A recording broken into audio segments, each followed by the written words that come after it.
रीवा में एक ऑटो चालक की बेटी ने अपनी मेहनत और लगन से एमपी पीएसएससी में 12वीं रैंक हासिल कर डिप्टी कलेक्टर बन गई है और अपना और अपने पिता का सपना पूरा किया है। उन्होंने इसका श्रेय अपने माता पिता को दिया है। उनकी इस उपलब्धि के बाद घर में खुशी का माहौल है और घर में बधाई देने वालों की भीड़ लगी हुई है। आपको बता दें, रीवा की बेटी आयशा अंसारी ने अपनी मेहनत और लगन से अपना और अपने माता पिता का सपना पूरा कर एक मिसाल पेश की है। आयशा बताती हैं कि उनके पिता सुबह सुबह टहलने के लिए पुलिस लाइन कॉलोनी होकर जाते थे। उस एरिया में सभी अधिकारियों के बंगले हैं, जिनकी नेम प्लेट पर कलेक्टर, डिप्टी कलेक्टर और उनके पद लिखे रहते थे। पिता जब घर लौट कर आए तो उन्होंने बताया कि काश हमारे घर में भी कोई ऐसा हो, जिससे उन्होंने प्रेरणा ली और अपने पिता के सपने को पूरा करने का संकल्प लिया और कड़ी मेहनत कर अपने पिता का सपना पूरा किया। उन्होंने इसका श्रेय अपने माता पिता को दिया। मध्य प्रदेश लोक सेवा आयोग ने राज्य सेवा परीक्षा 2022 के फाइनल रिजल्ट शनिवार रात को घोषित कर दिए। इसमें रीवा में ऑटो चालक की बेटी आयशा अंसारी डिप्टी कलेक्टर के पद पर चयनित हुई हैं। आयशा ने प्रदेश में 12वीं रैंक हासिल की है। आयशा ने बताया कि उन्होंने अपनी प्रारंभिक शिक्षा रीवा के एक निजी स्कूल से की। इसके बाद 12वीं तक की शिक्षा शासकीय प्रवीण कुमारी कन्या स्कूल से की। इसके बाद कॉलेज की शिक्षा शासकीय आदर्श महाविद्यालय रीवा से की।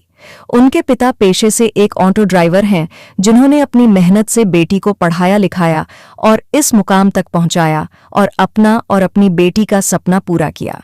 उन्होंने इसके लिए किसी कोचिंग की मदद नहीं ली और खुद से ही पढ़ाई कर यह मुकाम हासिल किया। पढ़ाई के साथ साथ ही वो बच्चों को कोचिंग भी पढ़ाती थी और अपनी पढ़ाई भी करती थी। उनकी इस उपलब्धि के बाद परिवार के साथ ही मोहल्ले में खुशी का माहौल है और उनके घर में बधाई देने वालों की भीड़ लगी हुई है। सर, मेरा नाम आयशा अंसारी है। जो आपको जीती है, तो किस तरह से आप इस सर, जो मेरा मुख्यतः जो प्रारंभिक शिक्षा रही है, शहर के ही जो सरकारी कन्या विद्यालय है प्रवीण कुमारी, उसमें मैंने अपनी 12वीं तक की पढ़ाई पूरी की है। इसके बाद जो मेरा ग्रेजुएशन रहा है, शहर के जो मॉडल साइंस कॉलेज है उससे मैंने किया है। इसके बाद वर्ष 2020 से मैंने सेल्फ स्टडी के माध्यम से अपनी पीएससी की तैयारी की है और आज मुझे वर्ष 2022 का जो एमपीपीएससी का रिजल्ट था, उससे मुझे डिप्टी कलेक्टर का पद प्राप्त हुआ है। कहाँ से प्रेरणा मिली कि पीएससी की तैयारी करें, और क्या आपके परिवार में कौन ऐसे हैं, क्या करते थे, किस तरह से काम करते थे, और आपको प्रेरणा मिली कहाँ से? सर, मुख्यतः यही था कि कहीं ना कहीं ऐसा माना जाता है कि लड़कियां पढ़ लिख कर अच्छे कार्य नहीं कर सकती हैं, उन्हें केवल घर के चौके चूल्हे तक ही सीमित रखा जाता है। परंतु मेरे पिताजी का मानना था कि लड़कियां पढ़ लिख के अच्छा कर सकती हैं। और मेरी मम्मी भी हैं जो कभी स्कूल नहीं गई हैं, लेकिन उनको था कि मेरी लड़की स्कूल जाए और किसी अच्छे पद तक जाए, तो उनका ही मोटिवेशन रहा है और सर इसलिए मैं सर यहाँ तक पहुँची हुई हूँ। परिवार में कौन कौन है और क्या काम करते हैं पिताजी? सर, मेरे परिवार में मेरे माता पिता हैं, 2 भाई हैं और मैं हूँ, और जो मेरे बाकी चाचा चाची बड़े पापा लोग हैं, और मेरे पिताजी ऑटो चलाते हैं। तो कैसे प्रेरणा, मतलब जिस तरह से देखने को आया है कि मुस्लिम समाज की बच्ची हैं आप, लोगों ने एक तरह से रहता है कि मुस्लिम समाज ज़्यादा पढ़ा लिखा नहीं होता है, लेकिन आपको कहाँ से प्रेरणा मिली कि आप इस मुकाम तक पहुँच पाए? सर, इसका कहीं ना कहीं श्रेय ऐसा रहा कि जो मेरे पिताजी के दोस्त रहे हैं वो शिक्षित रहे हैं। वो मुस्लिम भी हैं, हिंदू भी हैं, सभी धर्म के लोग हैं, सभी आपस में मिलजुल के रहते हैं। मेरे पापा बहुत सारी दुर्गा पूजा में जाते हैं, जो उनके दोस्त हैं वो भी ईद में आते हैं, बकरीद में आते हैं, अच्छे से आते हैं, वो भी दरगाह जाते हैं, हमारे घर वाले भी मंदिर जाते हैं। तो ऐसा है, उन्हीं सबकी प्रेरणा रही है, वो भी पढ़ाएं। उन्होंने पापा को प्रोत्साहित किया कि आपकी बच्ची पढ़ने में अच्छी है, उसको आगे भी पढ़ाइए। तो सर सभी का योगदान रहा, जो मेरे मोहल्ले के सभी लोग हैं, सबको था कि इसका हो जाएगा और सबने हमेशा मुझे मोटिवेट किया है सर, इसलिए मेरा चयन यहाँ पे हुआ है। सबसे बड़ा श्रेय किसको देती हैं आप? सर, इसका श्रेय जो है मेरे माता पिता को जाता है, पूरा श्रेय। किस तरह से माता पिता का? माता पिता का ऐसा श्रेय रहा है कि उन्होंने जो भी समाज के ताने रहे हैं वो कभी मेरे तक आने नहीं दिए। जो भी घर की समस्याएं रहती थी मेरे तक कभी आने नहीं दी। वो कभी मुझसे कुछ भी घर की समस्या के बारे में बताते नहीं थे। मेरी मम्मी घर का पूरा कार्य कर लेती थी। जब मेरा पेपर चलता था मुझे काम भी करने नहीं देती थी। मेरे भाई और मेरे आसपास के जितने भी लोग थे वो केवल मुझे यही बोलते थे तुम पढ़ो, तुम्हारा हो जाएगा। तो सर उसी का परिणाम है कि आज सर मेरा सिलेक्शन हो गया है। कितने सालों में आपने पीएससी पे कंप्लीट कर लिया? सर, मेरा पीएससी में लगभग 4 वर्ष लगे हैं, क्योंकि सर मेरा चयन पहले हो जाता। ये वर्ष 2022 का रिजल्ट है जो 2025 में आया है, नहीं तो सर मेरा जो चयन है वो कहीं ना कहीं और पहले भी हो सकता था। आपको बधाई देते हैं कि आपकी बच्ची ने PSC कंप्लीट करी है। क्या लगता है आपको किस तरह से बच्ची ने, क्योंकि आपने बचपन से देखा है इसको, तो क्या थी इसकी, क्या रुचि रही, किस तरह से रुचि रही? जी, इनको पढ़ने में बहुत शौक था। बोलती नहीं कि मम्मी हम पढ़ेंगे, पढ़ने में इनको बहुत शौक था। हम लोग भी सपोर्ट किए। कभी इनको हम अपने से बोले भी नहीं कि ऐसा आप पढ़ लीजिए। वो सब अपने से अपनी मेहनत करती गई हैं, हो गया आगे आज ये सफलता में पहुँची हुई हैं।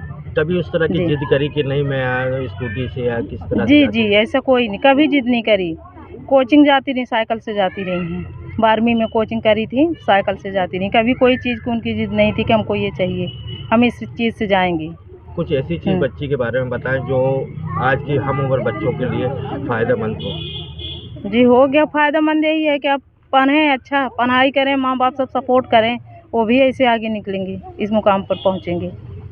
हम तो चाहते हैं कि हर घर में आयशा जैसी लड़की हो, आयशा जैसे हर घर के माँ बाप को वो मिले कि हमारी बच्ची इस मुकाम पर पहुँच गई है। बहुत बधाई देते हैं कि आपकी बच्ची PSC की तैयारी में निकल चुकी है।